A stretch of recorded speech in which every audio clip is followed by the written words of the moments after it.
Hello friends, c'est les amis et bienvenue. Aux États-Unis, en France, dans beaucoup de pays européens, même en Allemagne et à Londres aujourd'hui, on a sur les réseaux sociaux des Britanniques, des Américains, des Français, des Allemands qui ont décidé de réfléchir autrement, d'utiliser les autres voies pour communiquer, pour passer leur message. Parce qu'il y a la dictature des médias conventionnels aujourd'hui, qui ont leur narrative. Et c'est ces narratifs-là qui veulent que tout le monde entier écoute. Malheureusement pour eux aujourd'hui, les amis, nous avons les voies de contournement. On a des voies alternatives dont les gens peuvent se informer, réinformer ailleurs. Et ça fait très, très mal. Il y a des choses qui ne vont jamais diffuser pour des raisons évidentes. Parce que leur but, c'est manipuler les gens envers ce qu'ils veulent. Créer des guerres, des conflits pour leur intérêt. Il y a une minorité de personnes qui en profitent quand il y a une situation de crise. C'est une vérité. Et depuis la nuit de temps, cette minorité-là traite les autres d'ensévelés, des radicaux, uniquement parce que les autres ne voient pas les choses comme eux. Mais si vous prétendez être des démocrates, si vous pensez que la liberté de l'expression est quelque chose de humain, pourquoi donc quand il y a des situations de crise, quand vous créez les conflits, vous muselez les autres? Vous ne voulez pas avoir un autre son de cloche. C'est généralement comme ça.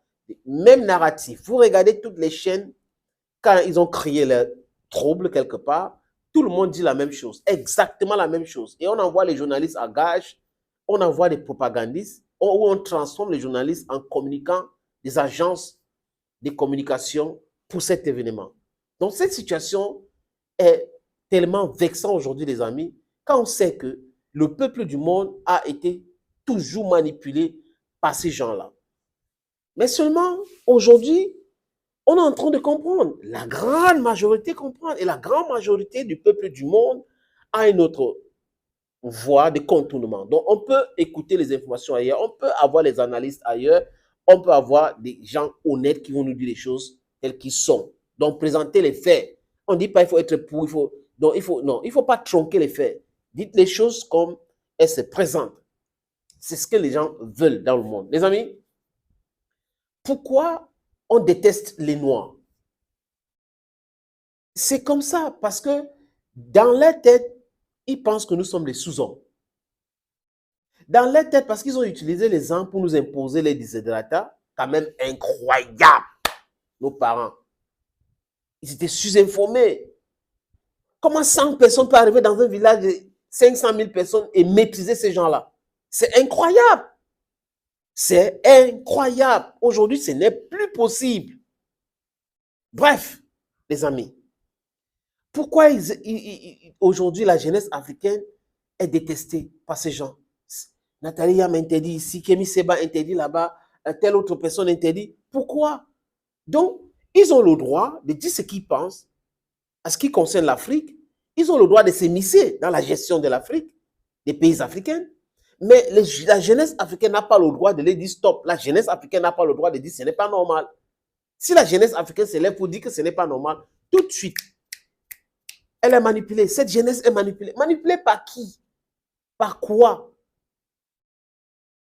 La jeunesse africaine aujourd'hui est hyper intelligente, comprend les choses et est libre de soutenir qui elles veulent. Mais seulement, ni les Russes, ni les Chinois ne peuvent nous manipuler. Regardez quand ils sont au Cameroun, quand ils sont dans d'autres pays africains. Ils respectent des gens là-bas, parce que sinon, ça se passe très mal.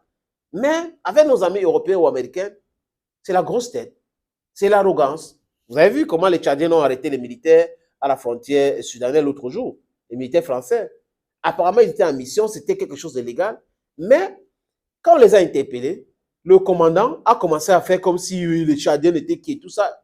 Là, tout de suite, on les a interpellés. On les a humiliés, saisi les armes.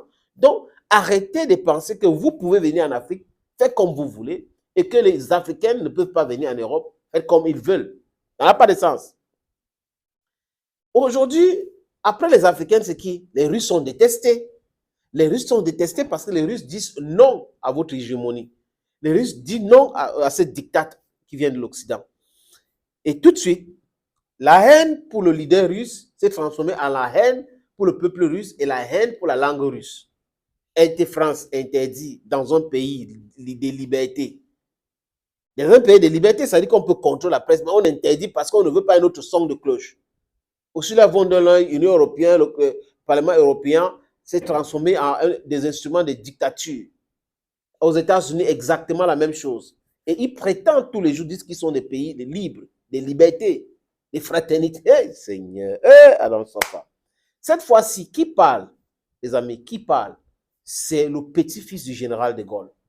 Général de Gaulle qui est adulé en France, détesté en Afrique, a raison, parce que le franc CFA, c'est l'œuvre du général de Gaulle. La guerre en Algérie, la guerre au Cameroun, du moins le Cameroun dirigé par la France, donc la République du Cameroun, c'est l'histoire, hein, parce que ce n'était pas les deux Camerouns. Hein, dans d'autres pays, ils ont causé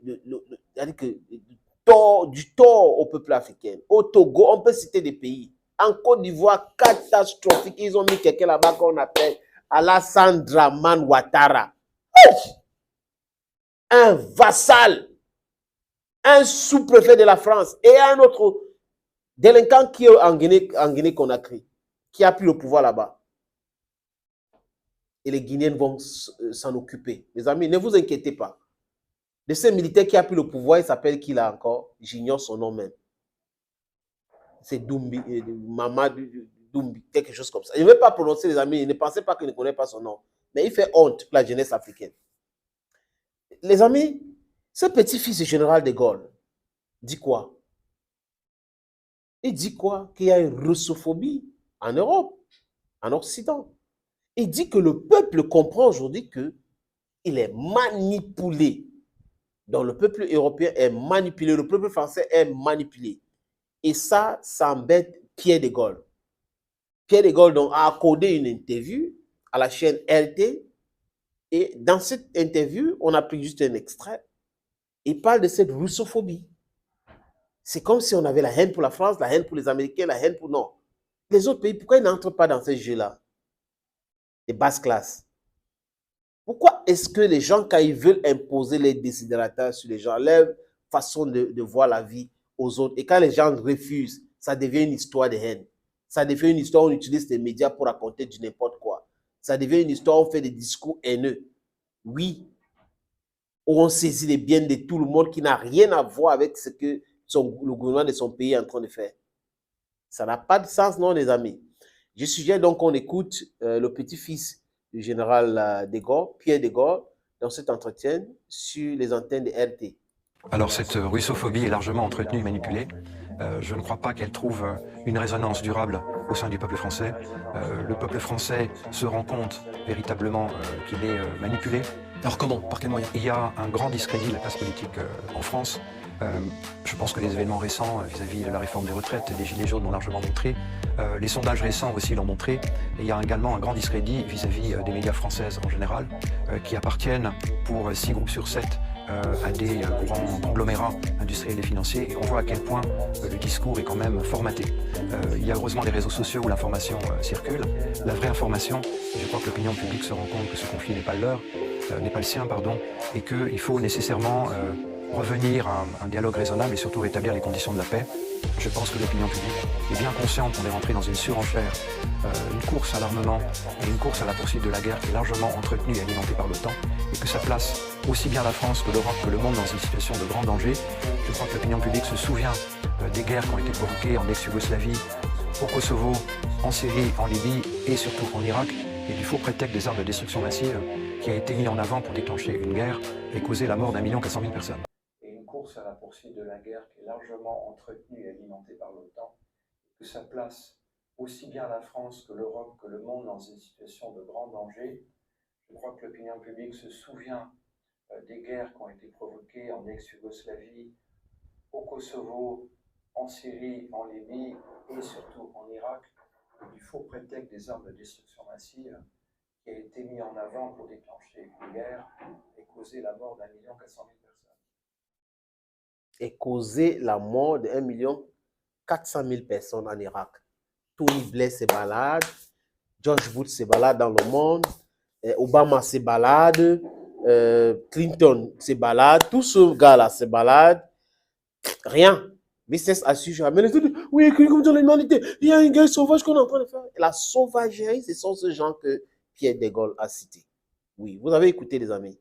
Ce sont ces gens qui sont sauvages. Et le peuple, à sa grande majorité, français, comme il a dit, comprend. C'est pour cette raison que, regardez les réseaux sociaux, vous allez voir les Français qui sont contre la guerre ouvertement.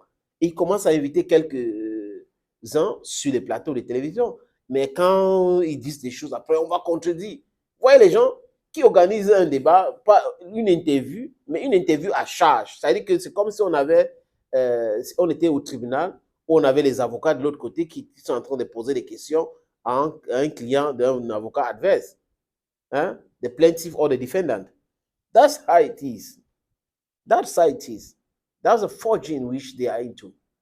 But one day, the sun is going to shine and it's going to be day. Thank you for watching. God bless you. Bye-bye for now.